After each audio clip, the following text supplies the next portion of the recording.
God is giving you his peace right now in this moment, and he's giving it to you freely. And the reason why he's giving it to you freely is because he wants you to take it, and he wants you to wear it like a coat. He wants you to wear it like a garment, like a blanket.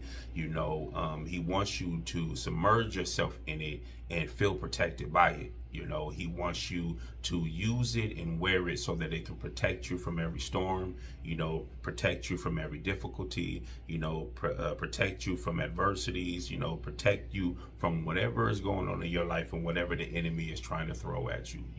He wants you to walk in a very peaceful place right now in your life.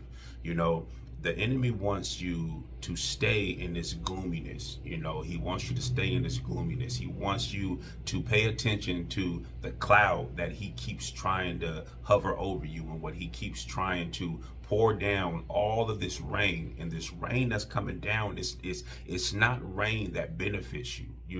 It's rain that drowns you out. It's rain that brings floods into your life. It's rain, that creates mud. And within that mud, you find yourself getting stuck in that mud all the way to the point to where you're not able to get out of it.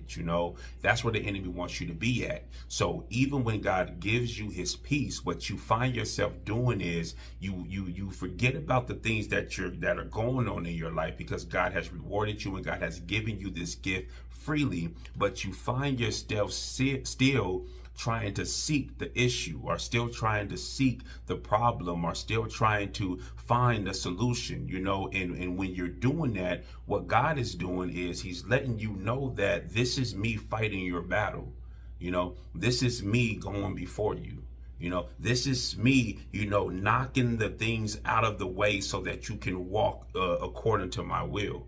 This is God moving. A lot of times we sit back and we wait on God to move in a certain way, and we wait on God to come through with our prayers and come through with the answer, for a lot of things, and we don't pay attention to when he does answer it.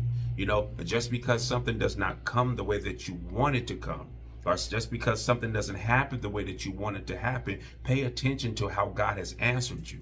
And a lot of times he will answer you with his peace. And when he gives you his peace, all of a sudden it'll just climb up on you, and you'll be just walking in peace, and you're not even thinking about what happened yesterday. You're not even thinking about what's going to happen